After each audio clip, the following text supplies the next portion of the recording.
Fantastic. We've got over 50 participants and a wonderful set of panelists today. Again, welcome to the Conservation Impact Evaluation and Implementation Science Seminar Series. So this occurs the first Tuesday of every month, and I'm Sheila Reddy. I'm the Global Director and Lead Scientist for Conservation Impact at the Nature Conservancy, and I'm your host today, along with Rachel Martin from the Conservation X Labs and Seb Costedoat from Conservation International.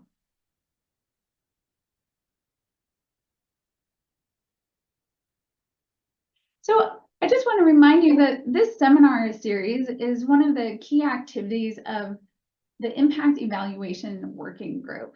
So this is one of the newer working groups of the Society for Conservation Biology, and it's got a great ambitious aim to advance evidence-based biodiversity conservation through supporting counterfactual approaches to understanding the impacts of conservation.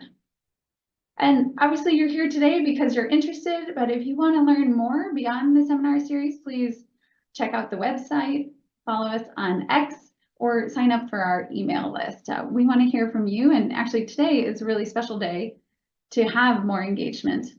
So let me turn over to, review what we did last month. I had the pleasure of being the one presenting.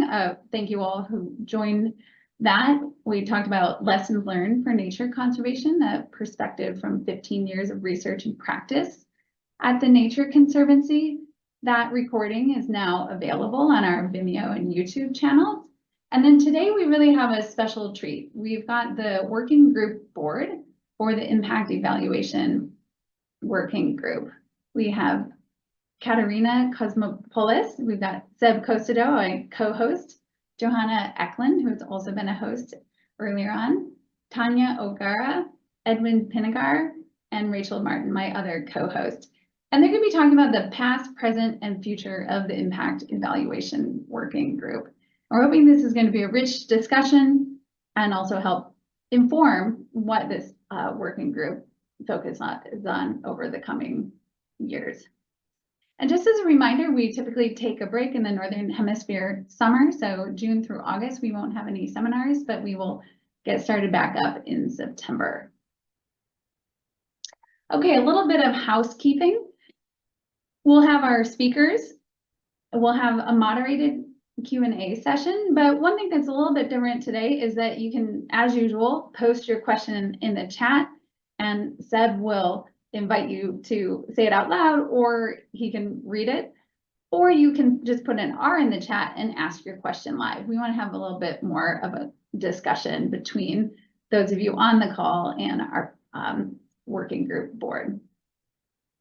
To try to make this more accessible, we have the ability to use the live transcription function. So check that out under more live transcript. And as I mentioned earlier, the seminar is always recorded, so you can go back and check it out on our Vimeo channel or on our YouTube channel. And please engage with us through social media using the hashtag Tuesdays with Team Counterfactual and tag IDoImpact. So with that, let me hand it over to our panelists, the Impact Evaluation Working Group Board, the past, present, and future of the Impact Evaluation Working Group.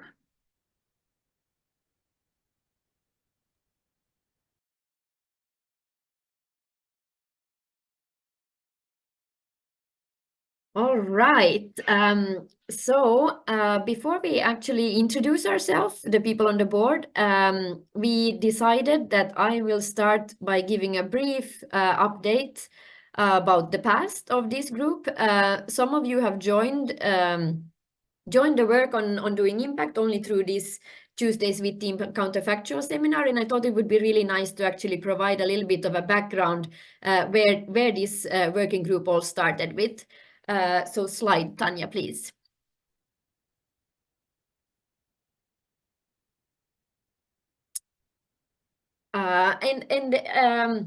I guess the reason I'm the one giving this brief overview is that I think I am one of those who are still on the board, possibly with Edwin as well, who really was part of the whole kind of movement from the beginning. So at the International Congress for Conservation Biology in 2017, which was held in Cartagena in Colombia, there just happened to be a lot of interest in different impact evaluation approaches. And people just started to hashtag Team Counterfactual in relevant talks on Twitter. And I think this was to a large extent really thanks to Megan Barnes' initiative, who then also set up the Twitter account I Do Impact that we are still actually using as part of the working group official Twitter or nowadays X account.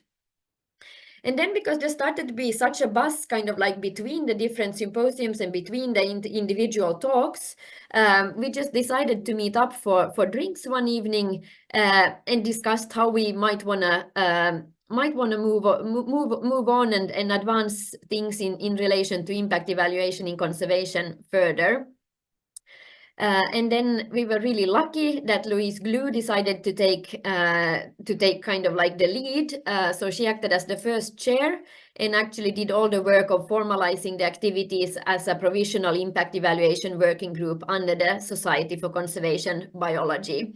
And this actually is like only after the conference, she had like group discussions or one-on-one discussions with people who had been expressing interest in this. And then I think there was a common vision to actually want to formalize this and not just have it as an informal network at conferences. So in that sense, I think we are hugely indebted to Megan Barnes and Louise Glue's early efforts to get us up and running in this respect. Next slide, please. And next after that, I think we could see kind of a lot more of buzz in this area. The next summer was the European Congress of Conservation Biology, which happened to be held in Jyväskylä in Finland. I'm also based in Finland, so it was kind of like my home front, and therefore very easy to be a co-host of one of the symposiums. And then together with Judith Schleicher, we also arranged a networking event afterwards, which was quite nicely attended by people, and then again discussing how we would want to take this forward. And I think one of the perhaps most concrete outcomes from this symposium was actually the matching paper in conservation biology, where we tried to summarize. I think all of us authors who had been speaking in the symposium had been struggling trying to learn matching based on different resources from primarily other disciplines, but most of us really having a background in ecology or conservation science. So then we decided that now is the time to write a cookbook recipe for conservation scientists in terms of how to use matching for impact evaluations in conservation science. So really happy to see that outcome. And then after that, I think there kind of was just this snowballing effect with more symposiums, more networkings, and more people joining. So the year after that, there was again the International Congress for Conservation Biology, that year taking place in Kuala Lumpur in Indonesia, where I think we was quite interestingly having, including both papers related to environmental impact, but also social and economic development aspects of different interventions. Then obviously in 2020 hit the pandemic. So I think we all froze a little bit in terms of like this nice momentum that was building up. But then I was really happy to see that even during the International Congress for Conservation Biology in 2021, which sadly had to be online, but I think it was definitely the right decision. Our symposium was very well attended, and even the networking event that we had online, I think was a success, if I may say so myself, actually. So I think this somehow like really strengthened the feeling that these are important things. These are things that we really want to advance further. And obviously it's nicer to meet in person at conferences, but it's also a lot of things that you can do in advance online. And I think not least, if I get the next slide, please. I think not least, thanks to these lovely legendary memes by Joe Burrows, which I think will really go on, live forever. I just wanted to show a few of them. So Tanya, if you click through them one by one. just to remind those who might have been present at ICCB in 2021, or then just showcase these beautiful pieces of arts for those who might not have been present.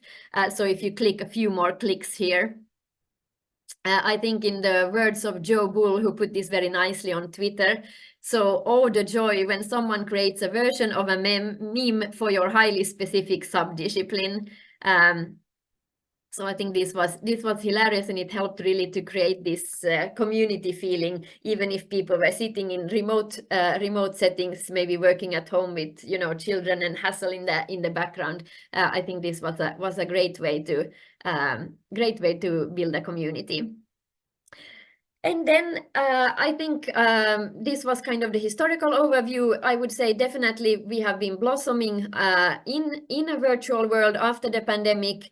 And I think, at least on my behalf, as having acted as the chair or the president of the group, I think this has really been hugely thanks to the very active and engaged board that we will hear more from very soon. But then I would really also like to acknowledge the support that we got from Paul Ferraro in setting up the Tuesdays with Teen Counterfactual seminar series. And I think that was still one of the most fun initiatives that I have been part of, at least personally. And I'm really happy to see that we have so many of you attending still today. But I think I will end the overview here and then hand over to Tanya for more what's going on in the present situation.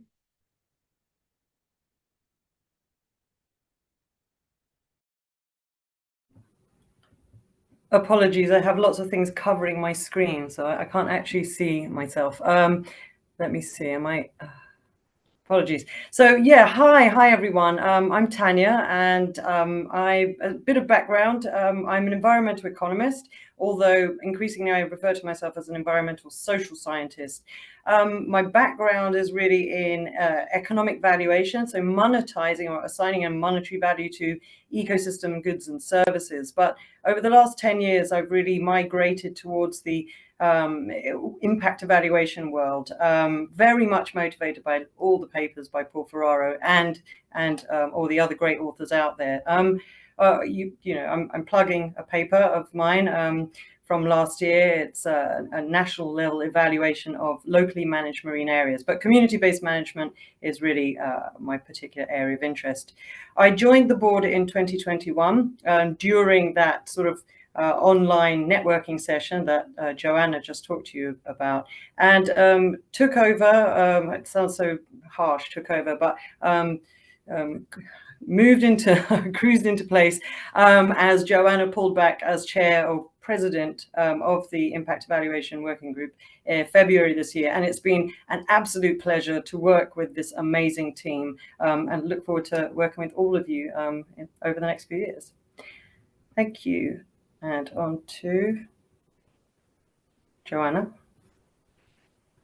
Right, so then a little bit about my own background. I just started as an associate professor here at the University of Helsinki, and I'm broadly interested in finding out what works in conservation, even though in my own work I have so far been primarily focusing on protected areas. In terms of methods or approaches, I'm most familiar with matching, but taking a keen interest also in qualitative methods or theory-based approaches to impact evaluation at the moment. And as I already hinted at, I've been a member of the working group since the very beginning, and then I acted as a chair from 2021 to 2024. But now, unfortunately, I see myself forced to step down with just too many other commitments with this new position. But I have no doubt that this group will go from strength to strength also in the future.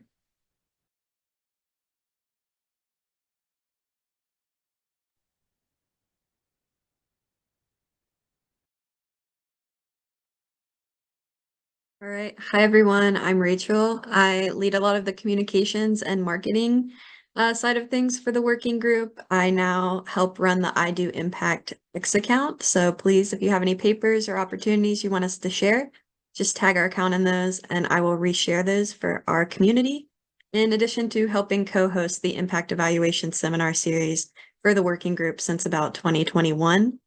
In my day job, I serve as the Extinction Solutions Index and Research Manager for an organization called Conservation X Labs.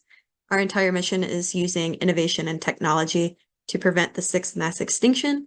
And the specific project I work on there is trying to understand different interventions to conservation from a really systems lens, things we can change in our economies, to be able to evaluate, compare, and rank those different solutions. So I became really interested in impact evaluation methodologies and joined the working group, not only to learn from these wonderful and brilliant colleagues, but to advance the work that I'm doing at Conservation X Labs as well.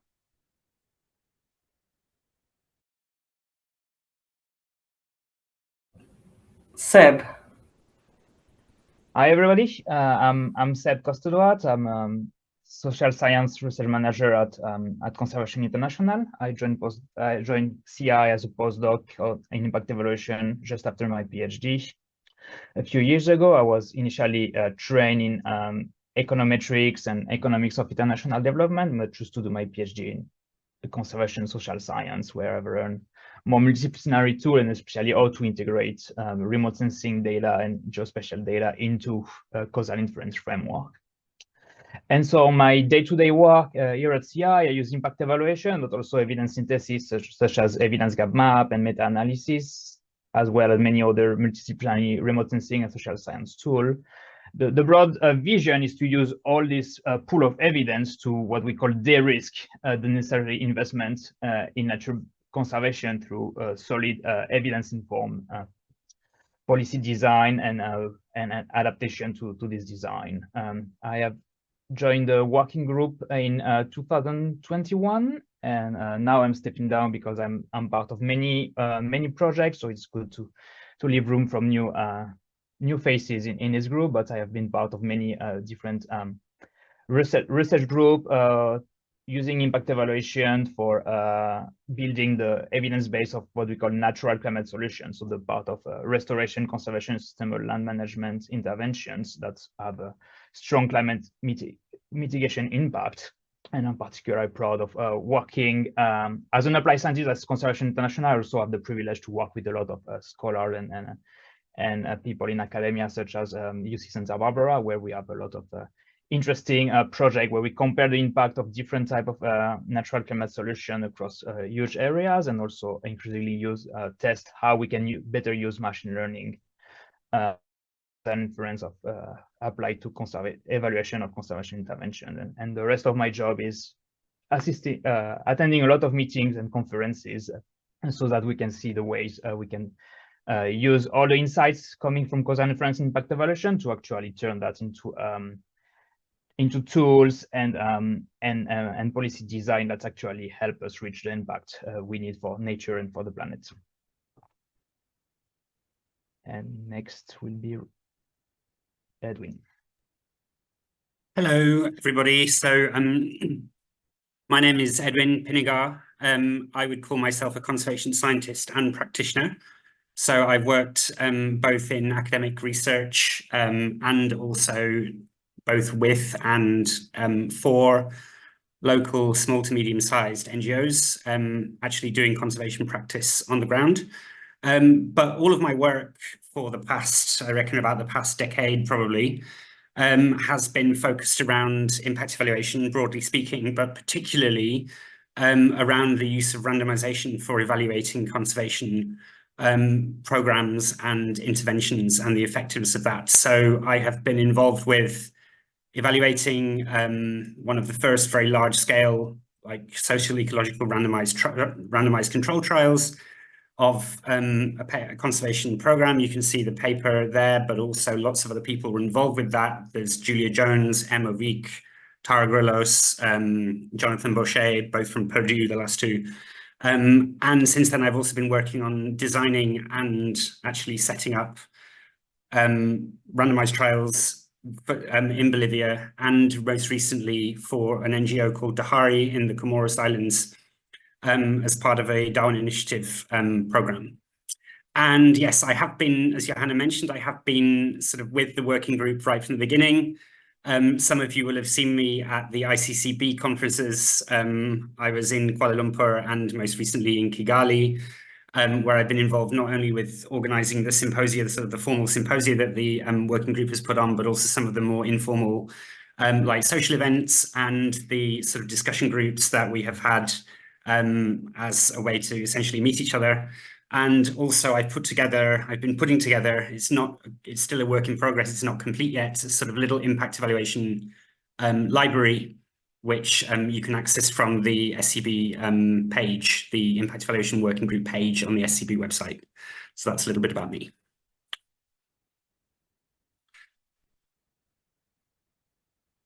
And Caterina?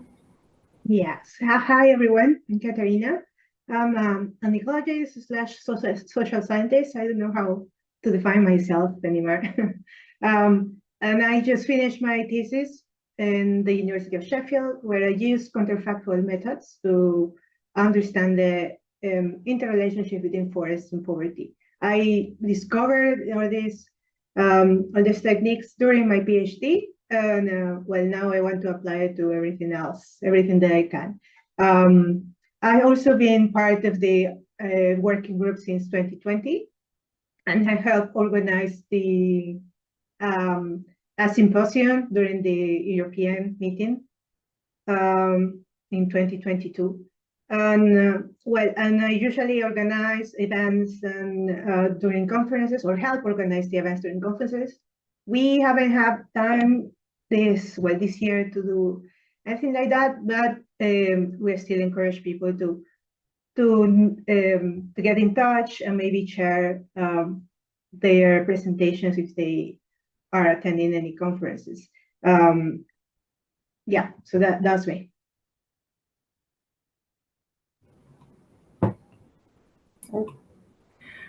Okay, thanks, and sorry for slightly horrific slide management.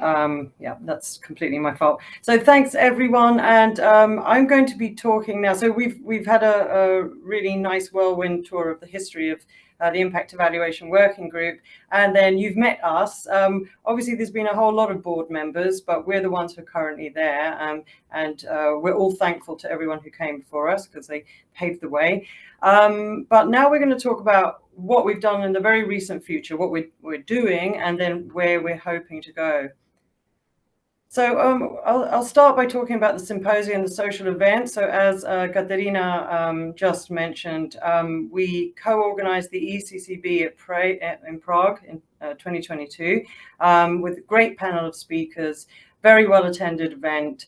And this was just after COVID. I think it was the first in-person event. So I think there was a huge relief to interact in person. Unfortunately, I couldn't be there, but I certainly get a sense of the enjoyment of that face-to-face interaction from the pictures. And down below is a really nice picture of everyone enjoying the wonderful Czech beer. And then last year there was the ICCB in Kigali, which Edwin and myself co-organized the symposium for. And the theme of that symposium was how to bridge the research implementation gap in conservation, for impact evaluation in conservation. And it was a great symposium. You can see down here at the bottom, there's this picture, and this is a picture of the bottom right-hand side. This is just at the beginning. At the end, there were people on every surface. There were people on the floors. There were people, there was not enough space, and some people couldn't actually fit. So afterwards, some people said, oh, we couldn't even get in the space. So they obviously need to give us a bigger room next time. But as a result of this really, really great event, we decided to, when I say us, we had an impromptu roundtable afterwards with many of the people who are here present today. And we all got together and decided to put together a special issue on exactly the topic of the symposium. So, how do we bring impact evaluation into practice? So for those of you who are present, who are contributing, you have 3 weeks until the deadline. Okay, and so on to Seb, please. All right, and so yeah, so a part of the new activities we have been developing this more of year now, these last 3 years. Many of you I've seen this mentoring program that we have been developing and promoting, and so each year we launch a call so for any interesting learning mentees to be paired with someone with a little bit more expertise in impact evaluation that can help you guide to our let's say co-developed learning goal.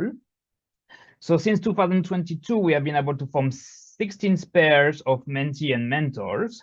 And that's pretty amazing for something we just start and people are doing that on their volunteering time. And I especially want to thank our voluntary mentors. So I see many of them now with us today, but we can have a big range of applause for Bowie, for Elias, who will be 2 times a mentor, for myself, of course, for the other, my friend Seb de Bureau, Paul Ferraro has been a mentor, Renzo, Antoine, Javier, Seth, Toba Stefan, Joan, Claudia, Rita, and Juan Carlos. So thank you so much for all the mentors. You will always have much more mentees than mentors. It's always a challenge in finding the perfect pairs. We have been learning a lot, and we hope to be able to renew this program every year because there's always a good demand and there's a lot of people wanting to learn. If you come from a causal inference background but don't know well how to apply it to conservation setting, or if you come from a conservation ecology background and you're not necessarily familiar with the different tools of causal inference, that's a great way to find someone. It's not a supervisor, but it's someone that's helped you shape and guide you in your journey, so you can have that. So thank you again for all the mentors. That was wonderful. I think that's mutually beneficial, and I'm sure there will be still a lot of demand next year and the year after. So if you know anybody who want to mentor learning buddies, so that's please apply yourself or encourage other friends to do that, and we'll see when is the best time to launch the new mentoring program.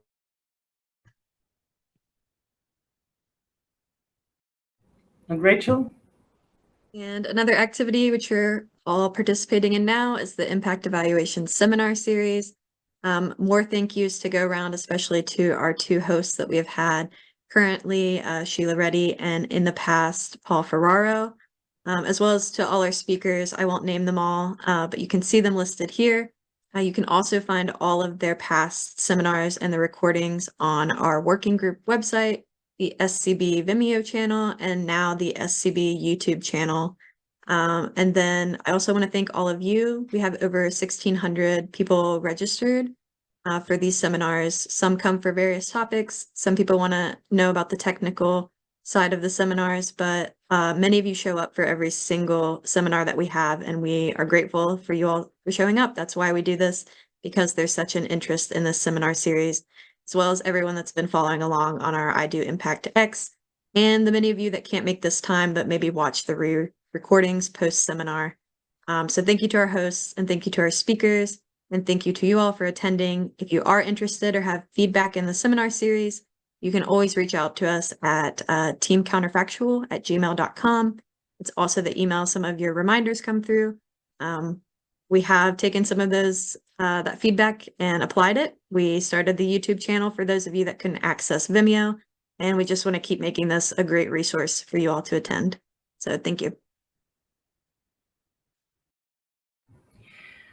And just late last year, almost December last year, we managed to move from a temporary working group to a formal working group. Much of this thanks to Johanna, who put in a lot of the legwork before she went on maternity leave. And I think this is really the culmination of all these great activities and all these efforts that everyone, including the broader community, have put in towards this effort. So as a result of this, we are now at that stage where we're saying, what next? How can we go from strength to strength? And to identify what next activities to engage in, we basically asked you. And if I can manage this properly. So what we did, and some of you, hopefully you all heard about this, but if you didn't, you have another chance. We launched a member survey in February this year. We had 41 responses. Thank you everyone who did respond and provide us with your views on what we should be doing next. The survey is still open if you want to contribute. Here's the QR code. And if you need me to send it afterwards or need us to send it to you, do please get in touch. Just to give you a little bit of background, I'd like to think that this sample is representative of this entire community. So I'm just going to talk about them. The 41 as if it's all of us. So on the left-hand side is just a quick bar chart showing the increase in involvement the change in involvement over time from 2017 till today in the counterfactual community. And as you can see, in 2021, it started kicking off. That's with the ICCB 2021 conference. 2024 looks like it's lagging, but I'm hoping that it's just early days, and that by the end of the year, this bar is going to be much higher than 22 or 23. So this looks good so far. On the right-hand side are the four main activities that we just talked about. So at the top is what it's showing is participation or involvement in each of these activities. So at the top you have these seminars, these virtual Tuesday seminars, then the mentoring program, the symposia at conferences, and the social events at conferences. And as you can see, almost everyone in that sample, 95%, attend or view the Tuesdays with Team Counterfactual seminars. So that is great. A really good sign that this is a working activity. The mentoring program, the number might look small, but as Seb says, this is a much more involved, very involved effort, and so those numbers are also really good. We'd like to get more people at symposia, but it does depend on being able to fly long distances and pay to get there. But we think this is great, and we want to get more involvement in symposia and social events. But this is what we've been doing so far. What we launched this survey for mostly was to get your opinions about what next, what else. We're going to continue doing these things, but we want to know what else. So what we did is we that's not the right word, but we pulled together 10 options, which we had identified through discussions with people at symposia, just discussions amongst ourselves and so on, about what could the impact evaluation working group deliver that would be most valuable for this community. And so we have these 10 options, and in this question we asked which of the 4 that you most value, and then to rank them. I'm not showing you the complete set of results, but the top bar just shows you the ones that were selected the most, or by how many people selected them, and the darker green bar below shows the option that was selected as the most valuable. I'm not going to go through each of these. We can share this slide afterwards if you're interested. And if you'd like to feed into this, please do complete the survey, because, the more input, the better. But just to give you, I'm just going to sort of focus on the top 2. The first one, the most selected option, was the guidelines for impact evaluation in practice. And we're responding to that. We responded to that immediately. So we've actually applied for a small amount of funding to pay someone to put together some methods briefs covering each of the methods as applied to conservation. And we're going to post them on the SCB website, and we'll try to make them as widely available as possible. Hopefully they'll start coming out method by method, toward the end of the year.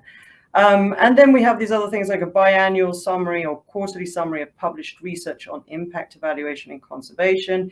We'll tie this together with, the reading list, which is number 1, 2, 3, 4, 5, 6 on the list. The reading list that Edwin's been putting together, we actually had quite a lot of respondents who were quite keen to add to this reading list. So that's great.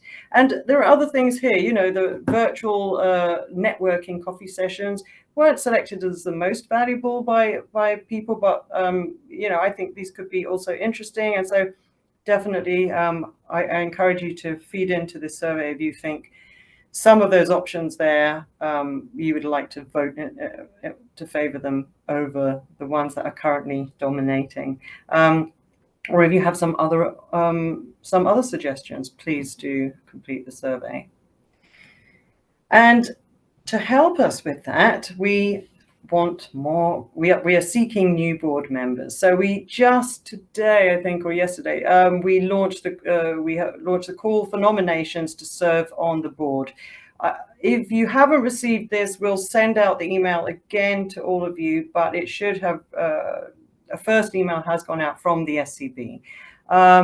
And we're looking for three at-large positions and 1 secretary position. I'm not going to go into details here, but essentially we need a CV, a short statement of interest, 250 words, and you send it to teamcounterfactual@gmail.com. And what we're hoping is to deliver on these various activities and resources that you have all voted for working on and delivering over the next 2 years. Again, as I said, we'll try and email you the details of this call for nominations so that you can nominate yourself or somebody else who you think should be part of this. And that concludes our introduction to our past, present, and future. And I think now I leave you with Seb with questions. All right. So everybody, if today we try to make things a little bit more interactive. So if you want to say your question to the group, you should be able to do so. I think if I'm not wrong, you should write the letter R in the chat. So you mark your spot and we can unmute you and you can ask your question directly, but feel free to write them in the chat. So in the meantime, I have a question from Per asking, actually very good question. How common have you found that impact evaluation is done? Several times I've heard government and agency general director says we only have funding for interventions, not for evaluations. So do any board member wants to take that one? Talking about your experience with that kind of mentality, or we have addressed that, or how common we have found impact evaluations. Any takers?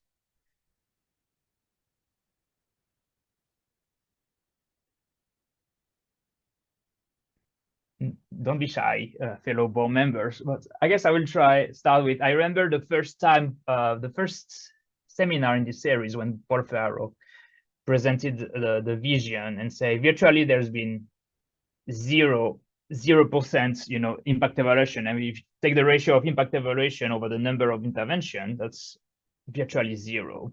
So that's the stuff we all recognize that it is optimal to be above 0, that the ratio is above 0. So we all recognize that. But yeah, I mean, it's related to a financial constraint, of course, but it's also a lack of culture of evaluation. That's people, probably funder, investor, policymakers value less that and think they already have the best design, or they only have money, and the more important is to delivering, and we'll figure out impact later. So yeah, that mentality it's still prevalent, but many organizations are taking the leads of making change happen. And in that seminar series, we have had several speakers from different organizations that's also managed to embed this intentional learning and impact evaluation as part of the budgets associated with implementation. I remember the seminar by Sheila. I remember the seminar by Jo Puri from IFAD and many others. So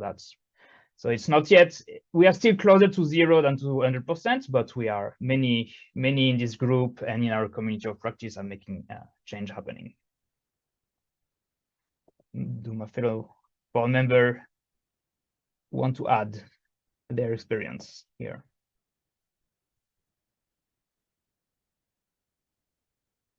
All right, we have a question for Tanya. What methods will the briefs cover? Yeah, I was just looking at that. We're going to try and cover everything, including combinations. Yes, we will also try to cover qualitative methods. They have been covered in quite good depth. I'm just doing a plug here for a paper that Johanna was co-author on. I think it's an excellent paper. The lead author is Jennifer Zavaleta-Cheek, and we can share that now in the link. But I think the agreement is that we're going to cover qualitative methods as well. But we will certainly be covering the usual suspects. plus new ones on the scene, such as interrupted time series, regression discontinuity, which is well used in other areas, but less so in conservation. So yeah, and if you have any suggestions, throw them our way, please. Thanks.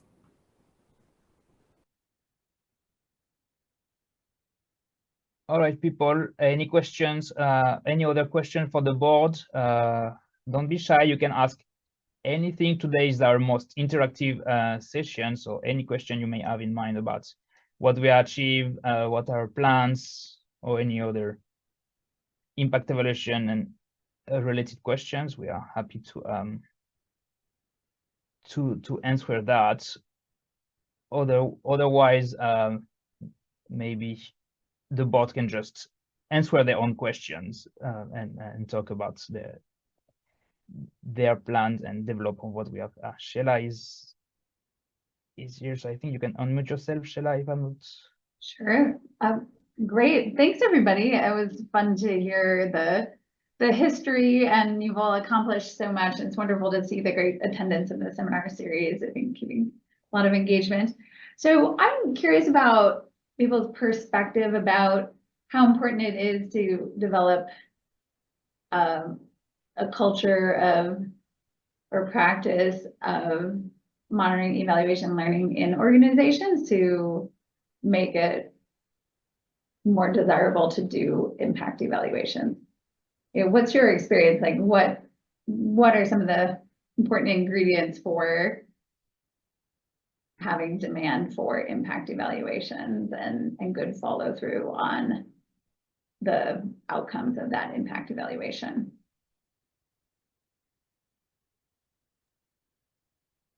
Yeah, I can start with that question if you want. Then Tanya can take over. I'd really just like to echo a lot of things I see another Rachel in the chat highlighting that not all projects need that full-scale experimental impact evaluation or have the information required to do that.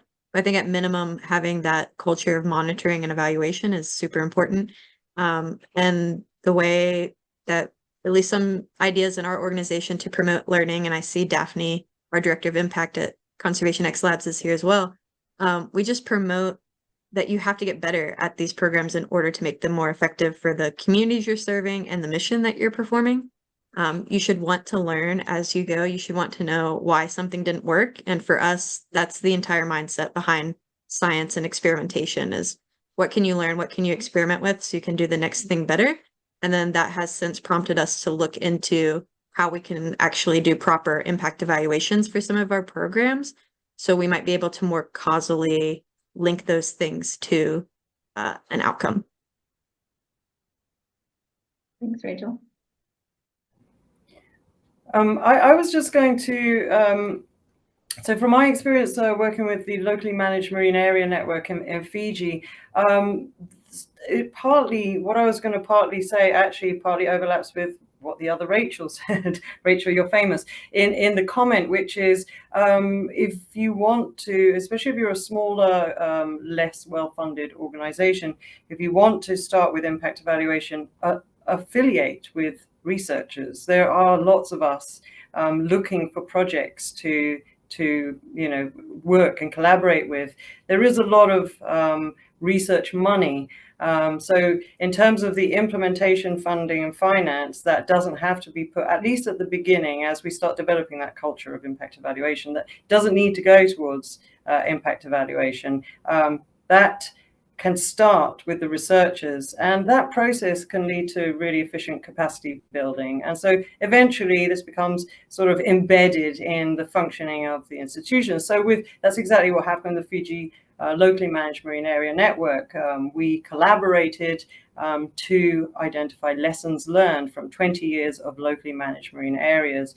They didn't have the resources or the technical skills to do that, but now, a few years later, they're in a better position to take a next step. So I would say that that's the first step towards fully embedding impact evaluation and how conservation policy is done.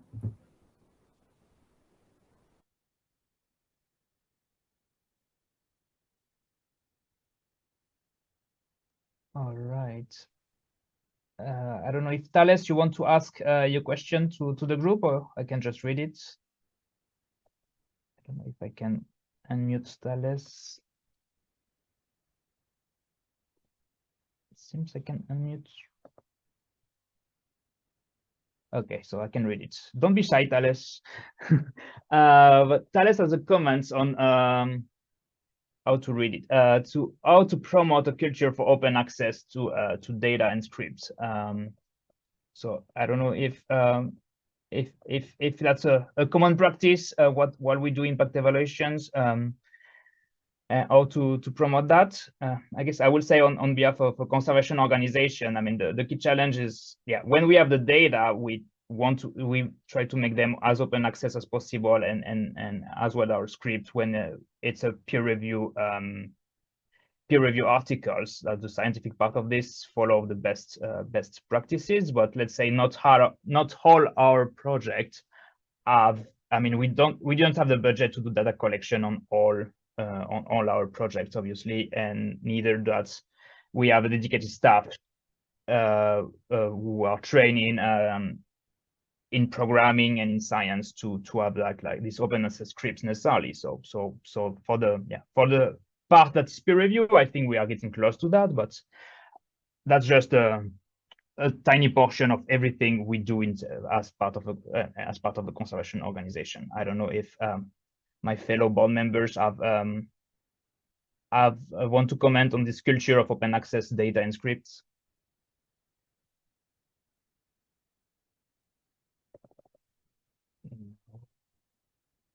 So I can ask. No, sure. So obviously 100% agreeing with Thales that I think this is really important. But if I could also just perhaps fill in related to the previous questions a little bit, having worked with on protected areas, but also with protected area managers. So how to build this culture of how to mainstream impact evaluation in conservation. And I think especially in the protected area sphere, perhaps one thing that I think is quite crucial is somehow making the collaboration work so well with practitioners such as protected area managers that they don't feel threatened. It's not that scientists will come and do an impact evaluation of their work necessarily, but more protected areas as a conservation approach. And I think that relates also to what both of Rachel's were discussing, that the kind of like somehow like not have this as a way of monitoring the work that people are doing, but actually more kind of trying to figure out that the broader picture, what actually works or what doesn't in conservation.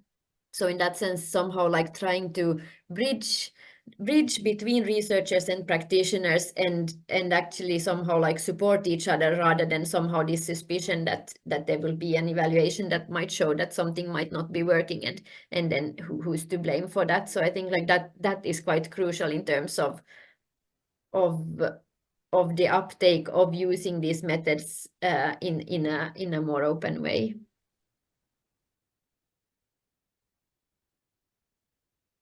All right, thank you. Any other answer from the group, or I don't know if Diogo, you've been able to unmute yourself.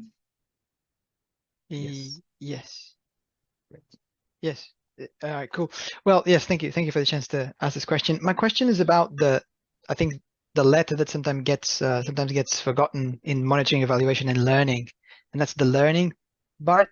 Because I increasingly find that actually, organizations are paying for evaluations, and they are happy for us to use whatever standards we want, and we get to publish papers and all that sort of stuff. But the problem is that, really, as an evaluator, often my contract and my role stops at delivering the information, and I can package it for different audiences and all of that, but it's the learning part that I have really no control over, right? And so I wanted to get, I don't know if anyone has reflections on how do we improve, the learning, I guess the uptake of the insights by organizations, because if it's really about improving things, improving effectiveness over time, then the learning component has to be there at some point. And I, at least in my experience, I often don't find that that's the case. So it would be great to hear, the group's reflections. I think that's a really interesting and really important comment. And so I'm working on a project with, so this has been my finding. Mostly, why is this? I think it's part of the whole sort of design and implementation and evaluation loop. You know, there should be this policy design loop where you start, you know, with your design of your intervention, and then you implement it, and then you monitor it, and then you sort of ex post evaluate it, your impact evaluation, and then there's this closing the loop, right? And that's there's been a lot of effort, and this group has put a lot of effort, and many people, Paul Ferraro, you know, has been leading the charge in you know, starting to close that loop by using ex post evaluations. So there's been a lot of emphasis on ex ante analysis, everything that feeds into the design of the intervention, and then very little at the end. Once you know, what is it that Paul always says is like, when implementation starts, science stops. And I love that, because I think it's really great. It really explains, it's not great, it's terrible, but it explains where we are. But you know, thanks to all these efforts, we're starting to a bit more impact evaluation. And you're right, Diogo, what's the next step? The next step is closing that loop. So we evaluate, and then how do we get that to feed in? And that's the next challenge almost. We barely, you know, started dealing with this challenge, and the next one is feeding that into learning. And I would say from a project that I'm working on now, it's something that has to be negotiated and done in collaboration by researchers, in collaboration with the implementing organization. I'm lucky enough to be working with a great organization now, RARE, who, this is what they've said from the very beginning. We want to work out exactly how it's going to feed into how we do conservation. And so what does that look like? I don't know. The project is just starting, but just that openness to sitting down and deciding how exactly do we generate lessons learned that actually feed, what's the process for feeding it into implementation and closing that loop. Yeah, I think it's really important, but how to do it, I don't know. I think that's the next challenge. Hi, Sheila Reddy here. Rachel suggested maybe I chime in as well. I think it's a fantastic question. So I think what I heard was, you know, how do we ensure that where there's actually learning that's helping improve program design and conservation impact for nature and people. And you know, this is kind of the ultimate, right? You know, this is what we're all hoping to do. And I've got many colleagues from the Nature Conservancy on the call right now that I'm sure could offer diverse perspectives. I'll offer mine right now. And you know, we've been thinking a lot about this, that you know, results emerge and they're sort of lost, you know, because either the time lag, the managers don't know they're there, they're not even aware that the work happened, or there's some sense that the work is not credible. Maybe the question was asked in a way that doesn't make sense to the manager, maybe the framing, etc. And so one of the things that we've been trying to work on and have done in some of our impact evaluations is trying to set up, it's kind of basic in a way, a team of researchers and practitioners that are going to help co-design the research questions and look at the design and the results, and to try and essentially ensure that the research is driven by a learning agenda question that the managers value and think is useful and legitimate. This obviously gets a bit tangled up then with questions about, you know, independence, but you know, I think we also have good examples of how you can, if you do need to do an independent impact evaluation, you can still have input on the learning agenda question and kind of the readout while maintaining independence. But we think that really setting things up from the beginning to ensure that managers feel like their questions are getting asked and that they understand and are part of the design in a way that makes the research feel legitimate is a key step. But you know, certainly more work to do on translating learning to improved programs.